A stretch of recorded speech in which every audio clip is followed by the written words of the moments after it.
नमस्कार दोस्तों, मैं आपका दोस्त नितिन गुरु आपके लिए लेकर आया हूँ यूपीआई के ऊपर बेस्ड वीडियो। आपने इन 3 लेटर्स को बहुत बार सुना होगा। यूपीआई आप यूज़ भी करते हैं, बट बहुत सारे लोगों को अभी भी यूपीआई के बारे में बहुत सारी सच्चाइयाँ नहीं पता। उन्हें ये नहीं पता कि ये जो 3 लेटर्स हैं ये क्यों पूरी दुनिया में बवाल मचा के बैठे हैं।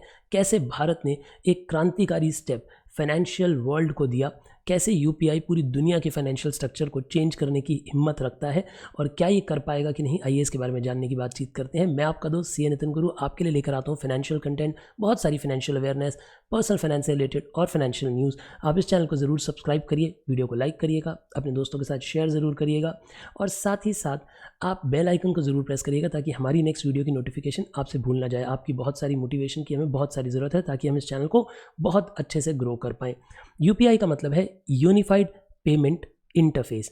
भारत सरकार के एफर्ट्स द्वारा बनाया गया, पर इसमें इतनी चर्चा क्यों है? इसलिए इतनी चर्चा है क्योंकि मई 2022 में 6 बिलियन ट्रांजैक्शंस हुई हैं यूपीआई के प्लेटफॉर्म पे। जी हाँ, आपने बिल्कुल ठीक सुना, 6 बिलियन ट्रांजैक्शंस हुई हैं जिनकी की वर्थ ₹10 ट्रिलियन है। ये अपने आप में एक बहुत बड़ा नंबर है, ये बहुत कुछ कहता है। एक ऐसे देश, भारत जैसा देश, जहाँ पे कि फाइनेंशियल इंक्लूसिवनेस नहीं है, जहाँ पे फाइनेंशियल लिटरेसी नहीं है, और अगर ऐसा देश इतनी ज़्यादा डिजिटल ट्रांजैक्शंस करता है तो ये अपने आप में एक मिसाल है।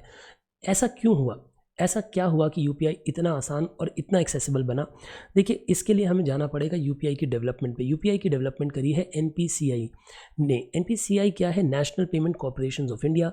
2009 में बनी हुई ये ऑर्गेनाइजेशन, जिसे भारत सरकार ने टास्क दिया था कि आप एक ऐसा पेमेंट स्ट्रक्चर बनाएं ताकि हमारे यहाँ पे भी लोगों की बैंकिंग हैबिट्स, ऑनलाइन पेमेंट की हैबिट्स बढ़ें, ताकि वो सेफ़ हों, सिक्योर हों, नोट प्रिंट करने की जो कॉस्ट है उससे भी बचाव हो सके, और बहुत सारी जो कॉस्ट इन्वॉल्व होती है पैसे जमा कराने में, निकालने में, ये सारी जो वेस्टफुल एफर्ट्स हैं, वेस्टफुल मनी है, इसे भी बचाया जा सके। तो पूरे के पूरे डिजिटलाइजेशन करने के लिए एनपीसीआई ने बहुत सारी मेहनत करी, अपना बहुत सारे प्रोडक्ट बनाए। उनमें से एक प्रोडक्ट है यूपीआई। यूपीआई को इतना अच्छा क्यों माना जाता है? क्योंकि ये यूनिवर्सल है। यूनिवर्सल का मतलब है कि ये सिर्फ एक बैंक को दूसरे बैंक से या एक ऐप को दूसरी ऐप से नहीं जोड़ सकता, ये सबको जोड़ने की क्षमता रखता है। ये ओपन है। ओपन होने का मतलब ये होता है कि आप इस यूपीआई के प्लेटफॉर्म को किसी भी ऐप के साथ इंटीग्रेट कर सकते हैं। जैसे आप फ़ोन पे, गूगल पे, भीम ऐप, पेटीएम, व्हाट्सएप पे, या फिर आप कहें मोबीक्विक या फिर अमेज़ॉन पे, ऐसी बहुत सारी पेमेंट ऐप्स जो हैं वो यूपीआई के स्ट्रक्चर को यूज़ करती हैं, यूपीआई के पेमेंट गेटवेज को यूटिलाइज़ करती हैं, उनके इंफ्रास्ट्रक्चर को यूटिलाइज़ करती हैं, डिजिटल इंफ्रास्ट्रक्चर को, और पेमेंट को एक्सेसिबल कराते हैं। जैसे सोचिए, एक बैंक ने दूसरे बैंक को पेमेंट देनी है, तो अगर वो दोनों बैंक आपस में डील करेंगे तो कॉस्ट इन्वॉल्व होगी, टाइम इन्वॉल्व होगा, एफर्ट इन्वॉल्व होगा, इनकरेक्ट एंट्रीज भी पोस्ट हो सकती हैं। यूपीआई उन सब की जिम्मेदारी अपने ऊपर लेता है, यानी यूपीआई बीच में आ जाता है दोनों बैंकों के। तो यानी बेसिकली थर्ड पार्टी ऐप्स के बिहाफ पे भी पेमेंट की स्ट्रक्चरिंग करा देता है बैंक के साथ, यानी बैंक में एंट्री पोस्ट करवा देता है थर्ड पार्टी ऐप के थ्रू। जैसे अगर आपने पेटीएम में पैसे डालने हैं तो आपके बैंक अकाउंट से यूपीआई लिंक के थ्रू आप अपने पेटीएम में पैसे जमा करा सकते हैं या वाइस वर्सा यूटिलाइज कर सकते हैं। तो यूपीआई अपने आप में एक बहुत अमेजिंग डिजिटल इनिशिएटिव है। अगर मैं आपको एक बात बताऊं, जो एनपीसीआई है, जो इसकी मदर बॉडी है जिसने कि यूपीआई को जन्म दिया, उसने बहुत सारे और ऐसे प्रोडक्ट्स को जन्म दिया, जिसमें से आरयू पे जो है, जो रूपे जिसे हम बोलते हैं, ये भी एक बहुत बहुत क्रांतिकारी स्टेप है। अगर आप चाहेंगे इसके बारे में भी जानना तो मुझे ज़रूर कमेंट बॉक्स में बताना। मैं इसके लिए भी एक अलग एक्सक्लूसिव वीडियो बनाऊंगा, क्योंकि कैसे रूपे कार्ड जो है, जो रूपे का नेटवर्क है, पेमेंट नेटवर्क, कैसे वो वीज़ा या मास्टर कार्ड के लिए एक थ्रेट बना हुआ है, कैसे यूपीआई, भारतीय यूपीआई दुनिया में अपना डंका बजा रही है, कैसे 10 से ज़्यादा फॉरेन नेशंस आज की डेट में यूपीआई को एक्सेप्ट कर चुके हैं अपने पेमेंट गेटवेज के साथ इंटीग्रेट करने के लिए, कैसे भारत डेवलप हो गया। और सोचिए, एक develop nation like France UPI को एक्सेप्ट कर रहा है, यानी वो भी यूपीआई के प्लेटफॉर्म को यूटिलाइज करके अपनी पेमेंट ऐप्स को इंटीग्रेट करना चाहते हैं। और क्योंकि भारत में, जहाँ पे कि डिजिटल इन्वॉल्वमेंट बहुत कम है, पढ़ाई लिखाई फाइनेंशियल फील्ड में बहुत कम है, वहाँ पे भी चुटकी में ही डिजिटल ट्रांजैक्शंस को पूरा करना पॉसिबल कर दिया। किसने? एनपीसीआई के यूपीआई ने। अगर आप इस ट्वीट को ध्यान से देखते हैं तो अगर आप देखेंगे तो digital payment made instant, secure and convenient, ये एनपीसीआई का अपना लिंक है। इसमें उन्होंने बताया है कि टोटल ट्रांजैक्शन काउंट जो है 5.4 बिलियन है, जिसकी वैल्यू लगभग अगर आप देखते हैं ट्रांजैक्शन की वैल्यू मार्च में कितनी थी, अप्रैल में कितनी थी और मई में कितनी थी, तो आप इस वैल्यूज़ को देखिए, मार्च, अप्रैल और मई मंथ में किस तरीके से बढ़ती ही जा रही हैं जो पेमेंट की वैल्यूज़ हैं आपके यूपीआई प्लेटफॉर्म के थ्रू। तो यानी इस बात के लिए तो हम सब लोग श्योर हैं कि यूपीआई से बहुत अधिक ट्रांजैक्शंस भारत में हो रही हैं, लेकिन कैसे यूपीआई ने पूरी दुनिया में अपनी धूम मचा रखी है और क्यों? सबसे पहला सवाल उठता है क्यों। तो आप इस आर्टिकल को पढ़िए जहाँ पे ये लिखा है कि Aadhaar number, mobile number, card number की हेल्प से अगर आप यूपीआई को सेटअप अपने कर लेते हैं तो ये एक fully inter operable across all payment systems. इसका मतलब क्या है कि यानी ये जो सिस्टम है ये इंटर ऑपरेबल है। इंटर ऑपरेबल मतलब आप में ऐसा नहीं है कि जो एक सिस्टम में यूज़ हो रहा है। जैसे एग्जांपल लेते हैं, अगर आप वीज़ा का कार्ड यूज़ कर रहे हैं तो पूरा वीज़ा का सिस्टम यूज़ होता है। अगर मास्टर कार्ड का कार्ड आप यूज़ कर रहे हैं तो खाली मास्टर कार्ड का सिस्टम यूज़ होता है। लेकिन यूपीआई की यूनिकनेस यही है कि ये यूनिवर्सल है। इसमें किसी भी पेमेंट ऐप को आप साथ में इंटीग्रेट कर सकते हैं, किसी भी बैंक को इंटीग्रेट कर सकते हैं। हाँ, इसमें एक लिमिटेशन ज़रूर है कि डेटा एक्सचेंज किया जा सकता है।